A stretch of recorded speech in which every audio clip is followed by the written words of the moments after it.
Dean Cobb, thank you so much for giving us your time to have this interview here today in your office. Thank you. Usually I don't prepare questions like writing them down in advance for an interview. Mm-hmm. Is it a good habit or a bad habit?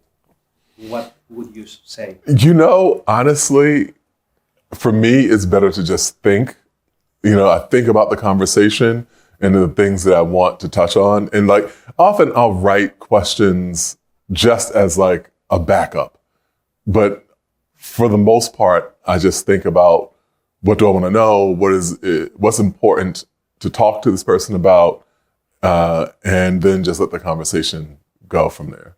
And I'm saying that because our interview will be watched from a lot of colleagues, international correspondents, and I must say that a lot of friends in the foreign correspondence community, I see them usually carry a paper of written questions. Yeah. Do you think that this is a key of a failure to lose the authenticity of an interview sometimes when you bring a list of questions and you are just focusing on this list with your interviewee?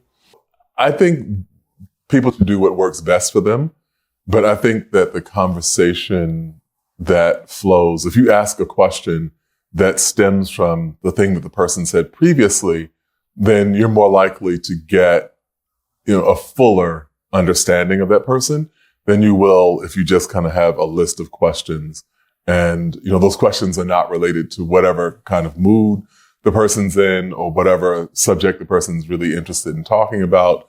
So, in my experience, it probably works better to not be wed entirely to the list of questions. Do you remember the first time you went to record an interview with someone for your reporting, for your interview, for your story?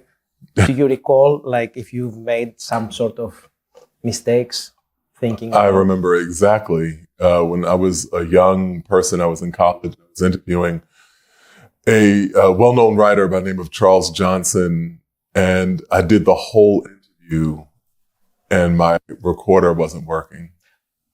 And I had to do the whole thing over again. He was a really nice gentleman. He actually did the interview all over again. But it was just now, ever since then, I have two recorders. If I'm talking to someone, I make sure that I have a backup.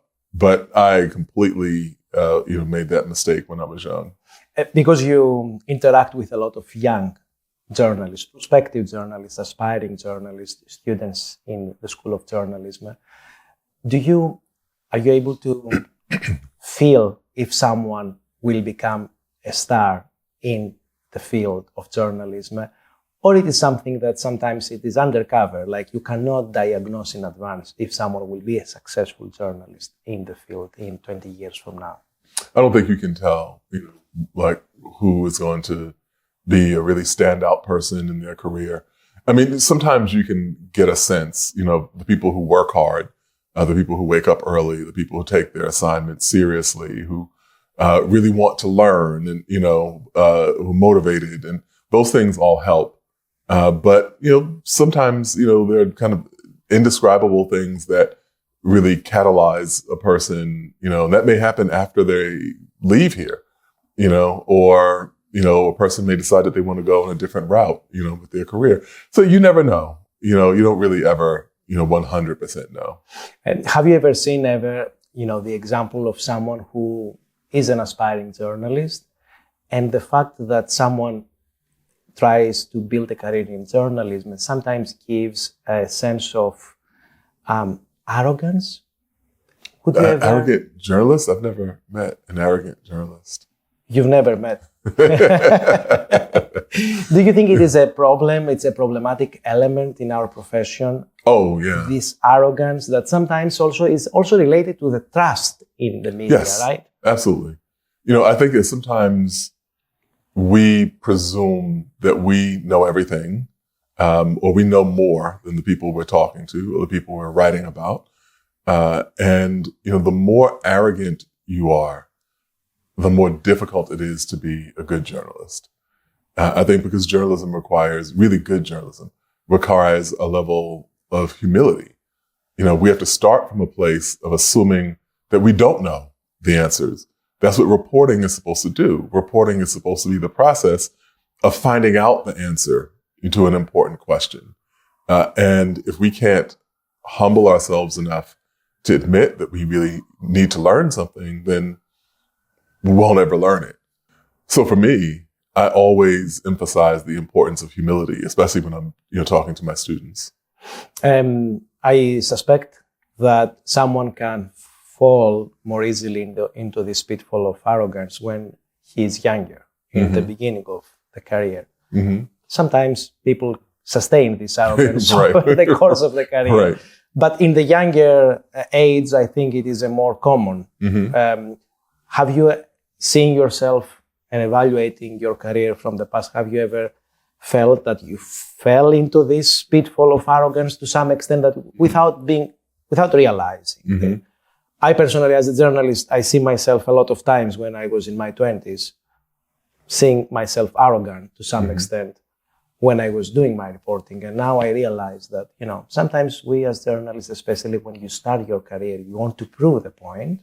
So maybe you become more arrogant without even realizing it. Well, I think I'm definitely more humble than I was when I first started. But you're more confident also. Probably, yeah, more confident. But also, I think, when I was young, I didn't know what I didn't know, or I didn't know how much there was to learn, or how complicated the world was, and therefore how complicated covering the world or writing about the world or reporting on the world, are. And so, the lessons that have kind of humbled me have also, I think, generally made me a better reporter and a better journalist.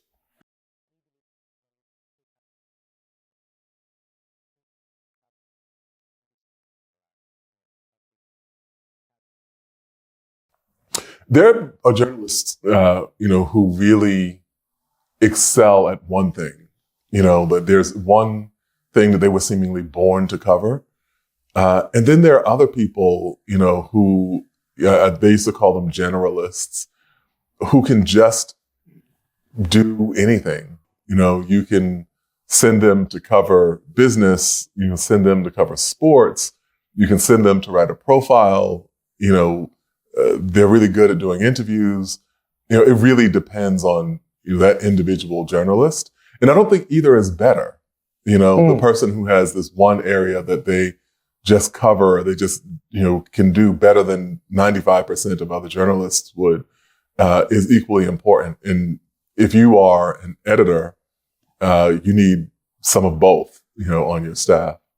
In this type of era where we're going through, where there is a lot of confusion and there is a lot of misconception and a lot of information, is it a good advice to a young journalist to be a generalist or to be specialized in one specific field? I think for a young journalist, it's important to try lots of different things. Don't be wed. Even if you're a person that ultimately settles on doing one thing, it's good to at least attempt to try other kinds of things. And not only, that, I think, it's good to try different approaches to journalism. So not only covering different kinds of beats, but maybe you try audio if you're a person who, typically writes. If you're an audio person, maybe you try photojournalism.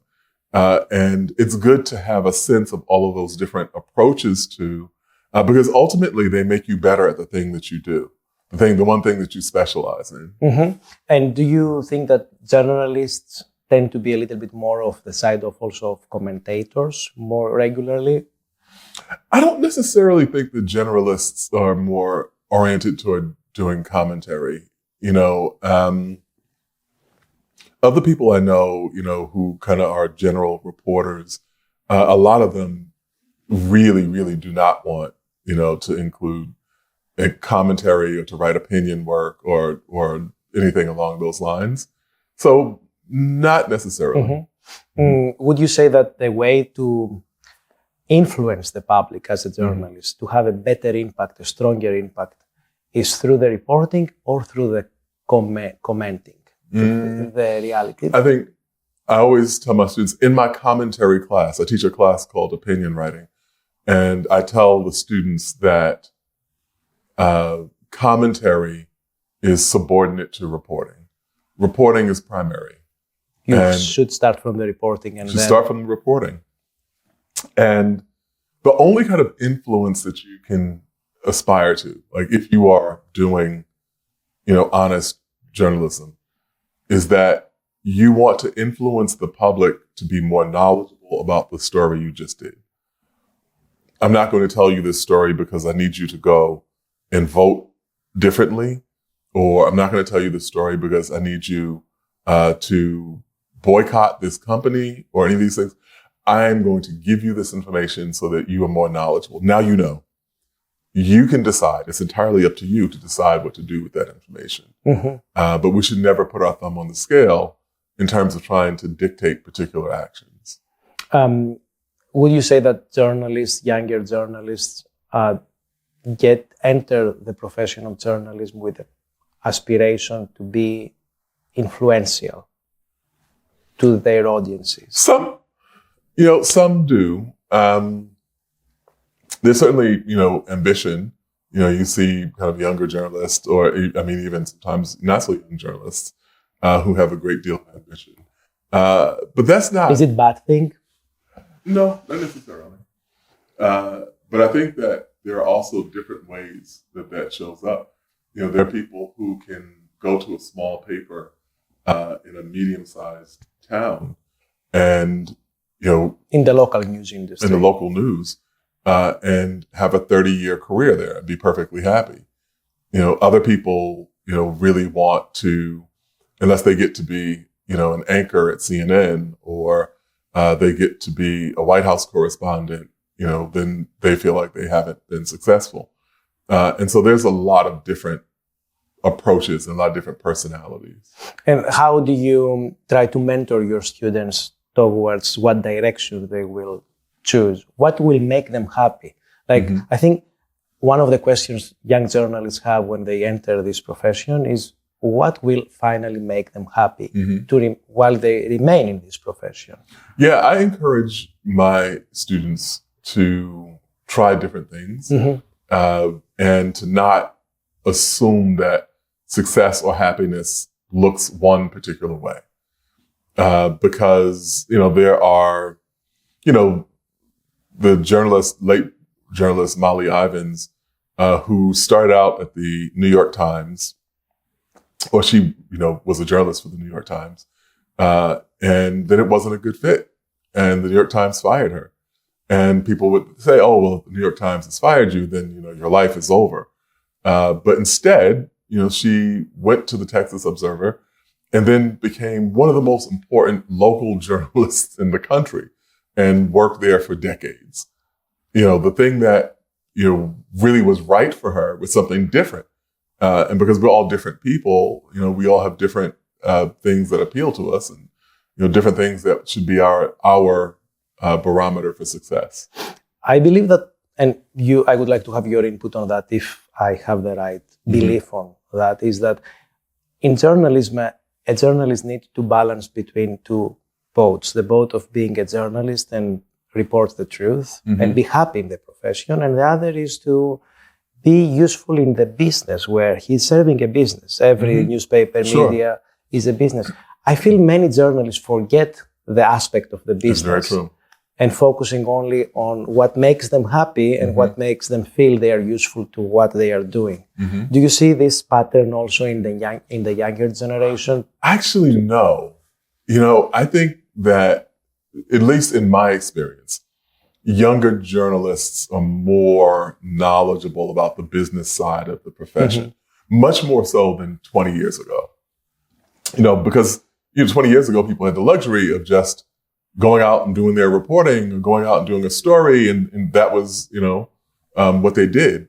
Now you have to be concerned about circulation, be concerned about, what kind of traction you're getting, online, what kind of business model we're operating in. Are we also doing events? Is this a nonprofit newsroom? All of these questions that now impose themselves on the newsroom in a way that they did not, years ago. And so I think that the younger journalists who I interact with, not every single person, but as a general rule, they're more knowledgeable about business than their predecessors were.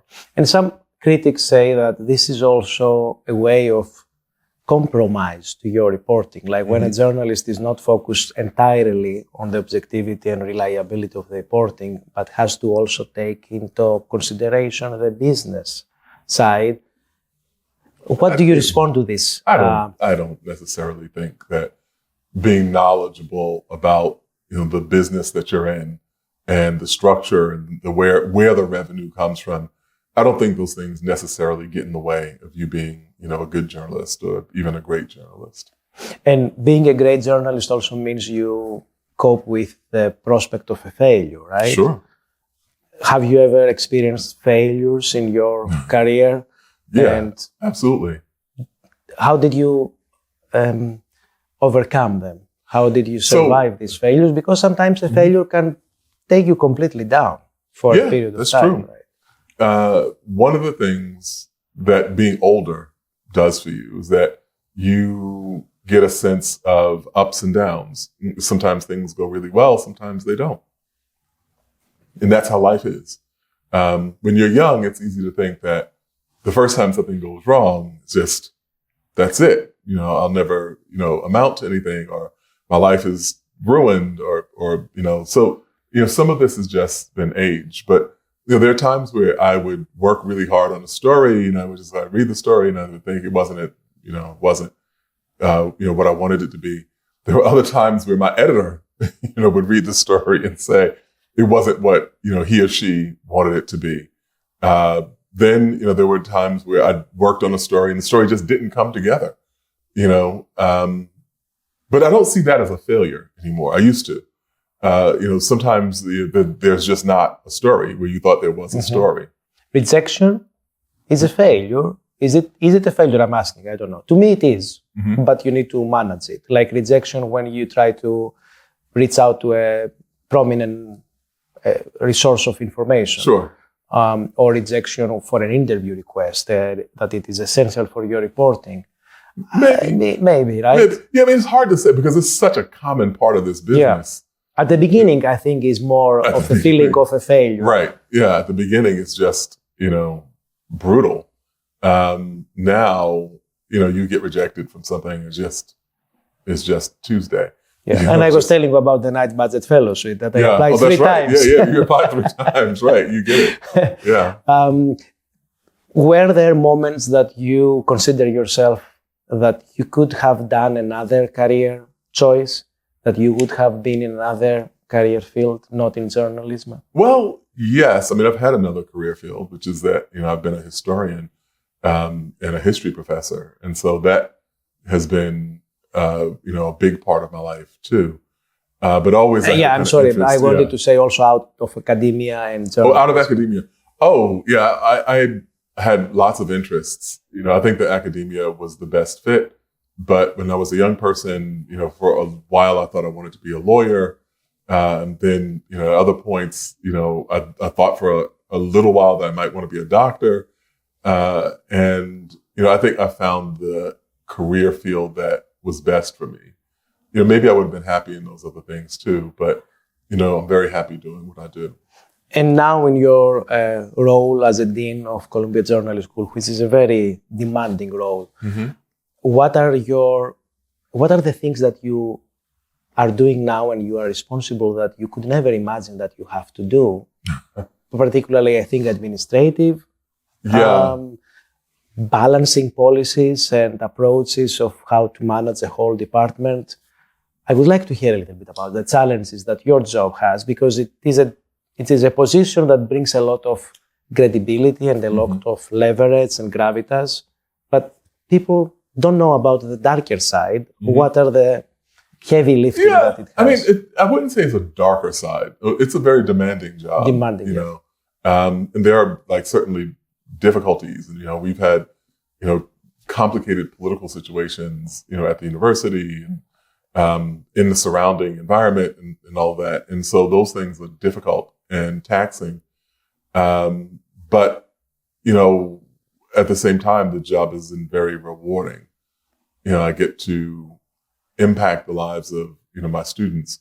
and to help create opportunities for them and to make sure that they have the best experience that they can while they're at this institution. And I don't take that responsibility lightly.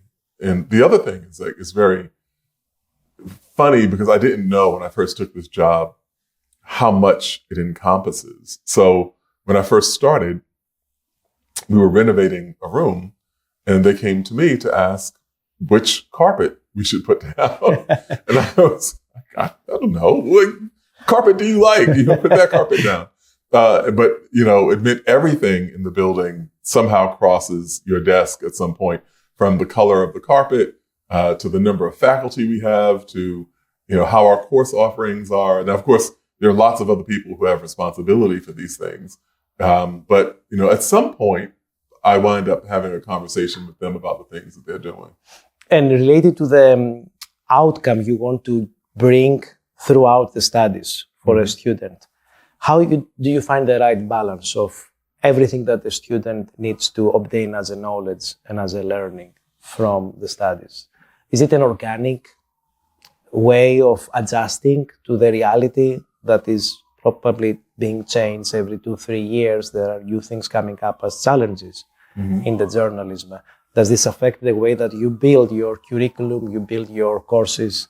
We constantly revise and update our course offerings. We think about what's going on when AI, really the kind of revolution of AI that's occurred in the past few years. And that's changed the way that we approached, some of our classes and, some of our reporting classes. And, when we look at the one thing that we do very often is talk to the people who hire our graduates.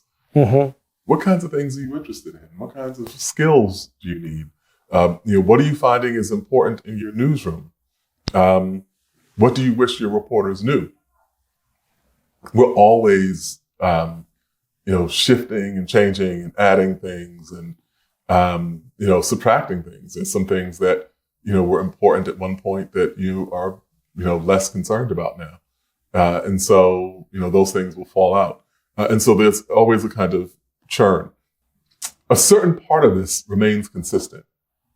The thing that is the connecting bond between when the school was founded in 1912 and where we are in 2025 is reporting. From the outset, it was important to teach people how to report.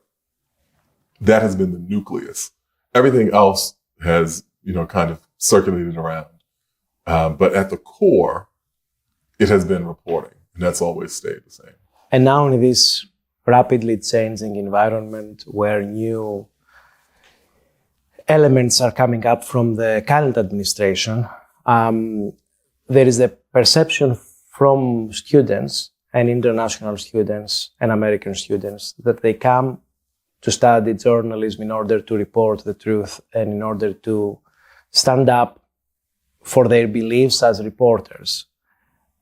Is there any limit, given the current situation, to what extent a young student should stand up for the truth and the belief of their reporting? Because there is always the risk of how this will be perceived. Is it going to be perceived as a violation of immigration law, for green card student visas? And there is a little bit of a vague line about to what extent a student, international student primarily, can stand up for the truth and the objectivity of the reporting, and to what extent should be reserved or scared about the current situation. And I'm not sure if you said this phrase, whether or not the Columbia Journalism School and the university can really protect the journalists and the students in this environment. I've seen a lot of discussion about this, and I would like to bring it up to have your own. Sure. So I think that reporting has to be protected. We have a constitutional amendment, the first constitutional amendment, that said that we shall not infringe upon the free press. And I think in the best version of the world, that this is not something that we have to articulate. But that's not where we are. We're at a point where our press freedoms are not necessarily respected in the way that they should be. And so our job is to advocate. So for the comment, the quote that I made about people not being able to be protected, the point was to convey to students that reporting and journalism come with a certain element of risk, and that there aren't. That's why it's important that we follow our protocols. That's why it's important that we operate in the ways that we have kind of been taught, because it is dangerous. And I wanted to convey to my students, and as a matter of fact, I said, no one can protect you, because it's true. The journalism school has far less power than the government does. Does that mean that we don't report? No, it doesn't. It means we do. It means it's even more important that we report. Also means that it's very important that we are very careful in the way that we report. And so that's what I was trying to convey in that conversation. Basically, that the students need to realize what every journalist, professional journalist, need to know, that there is always the risk, and nobody can protect you from this risk, especially in a country where it seems to have the tendency towards authoritarianism right now. I fully understand your point of view and your comment, and I totally agree that especially the younger generation of students in journalism need to be aware in advance about what is the current landscape. Exactly. And not to rely on the university for the protection they would have if they would be working, for example, for a big media organization. Well, even if you work for a big media organization. Still, you face... because reporting is inherently dangerous. Even if you're a freelancer, if you are a person with a big news organization, every year we have a memorial for journalists who've been killed in their line of work. That happens reliably every single year. And so the only real protection we have is our ability to follow our own protocols, our ability to assess a situation, to understand the risks that are implicit in that situation, and then to adapt and operate accordingly. Those are the things that come closest to keeping us safe. Even though I don't think anything does, ultimately say that we're safe. Most people don't get into this profession because they want to be safe. Do you agree that this current status quo in the country tends to be a little bit more authoritarian than it was before? And what is your major fear for the next years? To be deteriorated? To what extent this situation can be even harsher for... I'm primarily concerned about the atmosphere in which our reporting takes place and the regard or lack of regard with which journalism as a profession is treated, and therefore the regard or lack of regard that journalists receive. And so, we're in a moment that is more authoritarian and more autocratic in our politics. But again, that doesn't change anything about the necessity of us doing, the work. And also, would you say that it comes to a point where journalists need to also protect their profession, not just from attacks against the press itself, but also about the perception of journalism to the public, how to rebuild this so-called trust that we've been talking about? Yeah, I don't think we should ask the public to trust us. Maybe we can ask, but we shouldn't rely on that. We should show our work. Instead of asking the public to trust us, we should demonstrate what we're doing. We should show people how we do our work. We should give them the raw materials that go into our work. And so if you want people to understand, how you did the documentary, put all of your interviews, the entire raw interview, up on a website. If you're doing a print story, put all the documents up that you used for that story to the extent that you can. Sometimes the things that will endanger a person or, create other kinds of jeopardy. But we should go right up to the line of where we can, so that the public doesn't have to deal with the question of trust. We said, we gave you all the information. If you don't believe us, you can investigate this yourself. And I think that is crucial in a landscape where people receive an incredible amount of information every day, and they don't know what to believe. They don't know what's true, what's not. And before our conversation, because I know we're running out of time, what do you think is the major concern right now for the public? Is this the distraction of the public from the multiple sources of information, and most of the times misinformation? Is it the attempt to distract their attention from all the technological tools they have in their hands every day? What is the major concern about our society itself? Not about journalists, but about our society. I think that the loss of connection is really a huge problem in the society.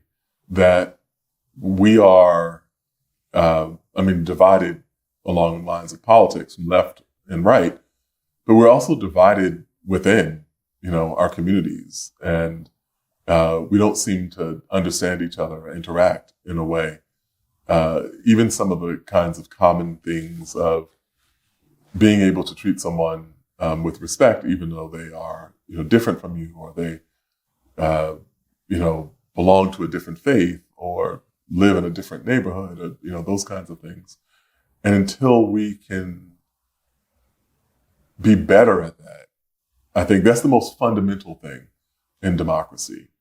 That I see this other person, I recognize that this person is different from me, but I also see something in common with this person. So much so that I'm willing to govern with this person, which is what we do in democracy, demos the people. So you talk about the divisiveness, the division of our society, but do you think that there is also another way of connection that has been lost, the human connection, especially after COVID? And this also impacts the world of journalism, Sure. which are not feeling very comfortable many times, the younger generation, to be in contact face to face and have a discussion and get their reporting and their information. I see that, but I saw that before COVID too, that a lot of times young people were not accustomed to going up to someone and talking to them on the street, or, talking to someone who it might not even be, a random person on the street, but, it takes a lot of effort to get people to be able to do that. And I find more effort with the younger generation than it did when I was coming up. And I don't know what that is, if it's, we spend so much time on screens, or if I don't know what, I can't say what it is. But I definitely think that there is a difference. And that's one of the things that's one of the barriers that we have to get over when we start to teach people reporting. And it's not about being extrovert or introvert. It's about how they know how to communicate with other human beings. Right. Have you ever been introvert or extrovert in your... Oh, very much introvert. But this didn't create an obstacle for your career in journalism. Well, right? No, because But you started as a historian also in the academic field. So the introvert came up from that. Well, I'm an introvert who knows how to operate in public, but generally I probably prefer the quiet of an empty room. And what is your the best moment of your day? The best moment of the day is usually... when you enjoy your introvert aspect of your character. No, actually, I was going to say the best moment of my day is usually when I see my children in the morning, when I see them in the evening. In the evening, probably, because they're usually really excited to see me when I come home. And a last question. When you meet someone for the first time, what are the criteria you use to check about the personality of someone, or if you approve someone from the way that they interact with you, or from what they are telling you? Everyone is, especially journalists, are judging to some extent every person that they are interacting.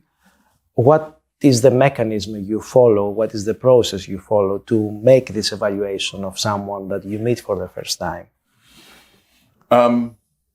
Usually I observe how people treat other people more than I kind of think about how they interact with me. And so, especially if people know me, if they know that I'm a dean, they may interact with me in a way that is trying to gain my favor. I'm more interested in how they interact with the person next to them, or the person who doesn't have any power or that they can perceive. Thank you so much for all of your input Thank and you. your conversation. Thank you. Really appreciate it. Thank you. It's great.